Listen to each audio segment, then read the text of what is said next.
ঠাকুর মা স্বামীজিকে প্রণাম জানাই। নমস্কার জানাই ভক্তবৃন্দ আপনাদেরও। জগৎজননী মা সারদা চ্যানেলে আপনাদের সবাইকে স্বাগত। স্বামীজি আবার বেরিয়ে পড়লেন। ঠাকুর রামকৃষ্ণদেব তার মানবলীলা সমাপ্ত করে ফিরে গেছেন নিজের লোকে। শোকে জর্জরিত অস্থির স্বামীজি ঘুরছেন তীর্থে তীর্থে। ঠিক আগের ভিডিওতেই আলোচনা করেছিলাম 1888 খ্রিস্টাব্দের আগস্টের প্রথম দিকে স্বামীজি আগ্রা থেকে বৃন্দাবন যাত্রা করেছিলেন। এখান থেকেই তিনি চললেন হরিদ্বারের পথে, যাবেন ঋষিকেশ। আজ সৎপ্রসঙ্গ পর্ব 34-এ এই বিষয়ই স্মরণ মনন করব। স্বামীজি চললেন হরিদ্বার। পথে হাতরাস স্টেশনে পরিচয় হল সহকারী স্টেশন মাস্টার শরৎ গুপ্তের সঙ্গে। কে তিনি? না, তিনি একজন প্রবাসী বাঙালি। মাতৃভাষার চেয়েও উর্দু ও হিন্দিতেই ভালো দখল। স্বামীজির প্রতিভাদীপ্ত জ্যোতির্ময় মূর্তি তাঁকে মুগ্ধ করল। স্বামীজিকে দেখে তিনি জিজ্ঞেস করলেন, স্বামীজি, আপনি কি ক্ষুধার্ত? স্বামীজি বললেন, হ্যাঁ, কিন্তু কি খেতে দেবেন? শরৎচন্দ্র সরাসরি উত্তর না দিয়ে এক পারস্য কবির ভাষায় বললেন, হে প্রিয়, তুমি আমার ঘরে এসেছ, আমি সুন্দর মশলা দিয়ে আমার কলজেটা রেঁধে তোমায় খাওয়াবো। এই সরস উত্তরে স্বামীজি খুব খুশি হলেন। তিনি তার আতিথ্য গ্রহণ করলেন। স্বামীজিকে শরৎচন্দ্র তার বাড়িতে নিয়ে গেলেন। স্বামীজির চোখ শরৎচন্দ্রকে বিশেষভাবে আকর্ষণ করেছিল। পরবর্তীকালে শরৎচন্দ্র বলতেন, আমি স্বামীজির সেই ভয়ঙ্কর চোখ দুটিরই পিছু নিলাম। স্বামীজিকে শরৎচন্দ্র বললেন, আমায় কিছু উপদেশ দিন। উত্তরে স্বামীজি ভারতচন্দ্রের বিদ্যাসুন্দর কাব্য থেকে সুন্দরের প্রতি মালিনীর উক্তিটি সুর করে গাইলেন, বিদ্যা যদি লোভিতে চাও, চাঁদ মুখে ছাই মাখো, নইলে এই বেলা পথ দেখো। শরৎচন্দ্র স্বামীজির কথার তাৎপর্য বুঝলেন স্বামীজি চাইছেন সর্বস্ব ত্যাগ। বৃহত্তর জীবনের আহ্বান তার অন্তরে ইতিমধ্যেই আলোড়ন তুলতে শুরু করেছে। তিনি তৎক্ষণাৎ বললেন, স্বামীজি, আপনি যা বলবেন আমি তাই করতে রাজি আছি। আমি সর্বস্ব ত্যাগ করে আপনার সঙ্গে যেতে প্রস্তুত। এই হাতরসেই ব্রজেনবাবু নামে স্বামীজির পূর্ব পরিচিত এক ভদ্রলোকও থাকতেন। স্বামীজি তার বাড়িতেই আতিথ্য নিলেন। স্বামীজির আকর্ষণে হাতরসের গোটা বাঙালি সমাজ যেন ব্রজেনবাবুর বাড়িতে ভেঙে পড়ল। শরৎচন্দ্রের সঙ্গেও স্বামীজির নিয়মিত দেখা হতো। শরৎচন্দ্র লক্ষ্য করতেন, অমন সদানন্দ পুরুষ স্বামীজিও মাঝে মাঝে কিসের চিন্তায় মনমরা হয়ে থাকেন। স্বামীজিকে একদিন জিজ্ঞেস করলেন তিনি, আপনাকে এমন বিমর্ষ দেখাচ্ছে কেন? স্বামীজি বললেন, দেখো বাবা, আমার জীবনে একটা মস্ত বড় ব্রত আছে, অথচ আমার ক্ষমতা এত অল্প যে আমি ভেবেই আকুল কি করে তা উদযাপিত করব। এ ব্রত পরিপূর্ণ করার আদেশ আমি গুরুর কাছে পেয়েছি, আর সেটা হচ্ছে মাতৃভূমিকে পুনরুজ্জীবিত করা। দেশে আধ্যাত্মিকতা অত্যন্ত ম্লান হয়ে গেছে, আর সর্বত্র রয়েছে বুভুক্ষা। ভারতকে সচেতন ও সক্রিয় হতে হবে এবং আধ্যাত্মিকতার বলে জগৎ জয় করতে হবে। বাস্তবিক শুধু মানবপ্রেমী নয়, স্বামীজির ভারতপ্রেমের পেছনেও যে ঠাকুর শ্রী রামকৃষ্ণেরই প্রেরণা কাজ করছে, তার উপরের উক্তি তার প্রমাণ। স্বামীজির কথা শুনে শরৎচন্দ্র বললেন, আমি প্রস্তুত আছি স্বামীজি, কি করতে হবে বলুন। স্বামীজি বললেন, তুমি কি ভিক্ষাপাত্র কমণ্ডল গ্রহণ করে এই মহাকার্যে ব্রতী হতে রাজি আছো? তুমি কি দ্বারে দ্বারে ভিক্ষা করতে পারবে? শরৎচন্দ্র সঙ্গে সঙ্গে স্টেশনের কুলিদের বাড়িতে ভিক্ষা করতে বেরিয়ে গেলেন।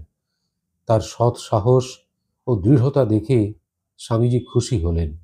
কিছুদিন পরে স্বামীজি যখন হাতরাস থেকে চলে যাচ্ছেন, শরৎচন্দ্র অনুরোধ করলেন তিনি যেন তাঁকে তাঁর শিষ্য করে সঙ্গে নিয়ে চলেন। স্বামীজি তাকে নিরস্ত করবার অনেক চেষ্টা করলেন। বললেন, তোমরা কি মনে করো যে আমার চেলা হলেই ধর্মজীবনে তোমাদের সব পাওয়া হয়ে যাবে? মনে রেখো, ভগবান সর্বব্যাপী। তাহলে তোমরা যাই করো না কেন তা তোমাদের ধর্মের সহায় হবে। আমি মাঝে মাঝে তোমাদের এখানে ফিরে আসব। শরৎচন্দ্র তবুও শুনলেন না। তখন স্বামীজি তাকে দীক্ষা দিলেন। রেলের কাজ অন্যকে বুঝিয়ে দিয়ে শরৎচন্দ্র স্বামীজির সঙ্গে চললেন। এবার তাদের গন্তব্যস্থল ঋষিকেশ। পথে বেরিয়ে শরৎচন্দ্র দেখলেন, কল্পনায় যতটুকু আন্দাজ করেছিলেন সন্ন্যাস জীবন আসলে তার চেয়েও অনেক কঠোর। বিশেষত পরিব্রাজক সন্ন্যাসীর জীবনে পদে পদে বিপদ ও মৃত্যু। কিন্তু স্বামীজির উপস্থিতি তাকে সব সময় প্রেরণা দিত। এক জায়গায় তাঁরা দেখলেন কতগুলো গেরুয়া কাপড়ের টুকরো ও মানুষের হাড় পড়ে আছে। স্বামীজি বললেন, দেখ, ওখানে একজন সাধুকে বাঘে খেয়েছে, তোর ভয় হচ্ছে কি? শরৎচন্দ্র বললেন, না স্বামীজি, আপনি কাছে থাকলে কোনো ভয় নেই। এ শুধু শরৎচন্দ্রের গুরুভক্তি নয়, অপরের মধ্যে সাহস ও শক্তি সঞ্চার করার যে দুর্লভ ক্ষমতা স্বামীজির মধ্যে পরে দেখা গেছে, এই সময় থেকেই তার প্রকাশ দেখা গেছে। শুধু তেজ বীর্যই নয়, তিনি হয়ে উঠেছিলেন ভালোবাসার প্রতিমূর্তিও। শরৎচন্দ্র ক্ষুধা তৃষ্ণায় মৃতপ্রায় হয়ে পড়লে স্বামীজি শুশ্রূষা করে তাঁর প্রাণ বাঁচিয়েছেন। বারবার নিজের জীবন বিপন্ন করে শিষ্যের জীবন রক্ষা করেছেন। শরৎচন্দ্র একবার অত্যন্ত দুর্বল হয়ে পড়লে স্বামীজি তার সমস্ত জিনিস, এমনকি জুতো পর্যন্ত নিজের কাঁধে করেছেন। পরবর্তীকালে শরৎচন্দ্র তাঁর কাছে যেসব যুবক আসত তাদের বলতেন, ওরে, আমি তোদের মতো বিবেকানন্দের গ্ল্যামার দেখে আসিনি, আমি এসেছি নরেন দত্তের প্রেমে পড়ে। তিনি এমন গুরু যে আমার জুতো পর্যন্ত বয়েছেন। এই বীর শিষ্য নিজেকে বিবেকানন্দের কুকুর বলে পরিচয় দিতে তৃপ্তি পেতেন। স্বামীজির কথা বলতে গিয়ে তিনি বলতেন, আমি তার কথা কি করে বলবো, শুধু বলতে পারি তিনি ছিলেন প্রেমময়, প্রেমমূর্তি, প্রেম স্বরূপ। প্রসঙ্গত এখানে উল্লেখ করা যায়, এই শরৎচন্দ্রই পরবর্তীকালে সন্ন্যাস পান এবং তার নাম হয় স্বামী সদানন্দ। যাই হোক, এই ঋষিকেশে স্বামীজি অন্যান্য সাধারণ সাধুদের মতোই থাকতেন। সন্ন্যাসের উপযুক্ত পরিবেশ পেয়ে স্বামীজি বিশেষ প্রফুল্ল ছিলেন এবং প্রাণ ঢেলে সাধন ভজন করেছিলেন। স্বামীজির ইচ্ছে ছিল ঋষিকেশে বেশ কিছুদিন ধরে তপস্যা করবেন এবং তারপর কেদারবদ্রী যাবেন। কিন্তু ওই শরৎচন্দ্র হঠাৎ কঠিন রোগে আক্রান্ত হয়ে পড়ায় তা আর সম্ভব হলো না। গুরু শিষ্য দুজনেই আবার হাতরাসে ফিরে এলেন। কিছুদিনের মধ্যে স্বামীজি নিজেও ম্যালেরিয়ায় আক্রান্ত হলেন। সেই সময় আবার গুরুভাই স্বামী শিবানন্দও তখন প্রমজ্জায় রত।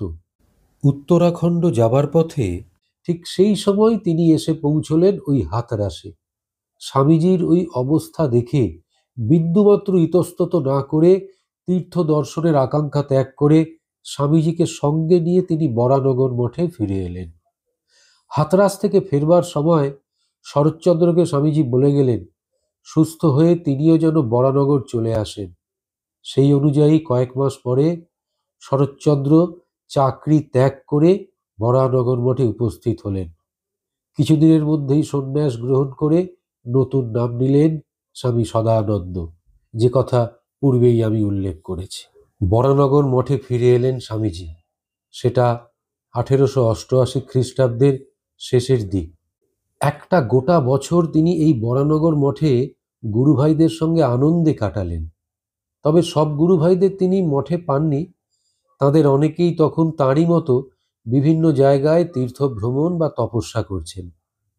আগের মতো এবারেও স্বামীজি মঠে ফিরে ধ্যান ধারণা ও সৎ আলোচনায় ডুবে গেলেন।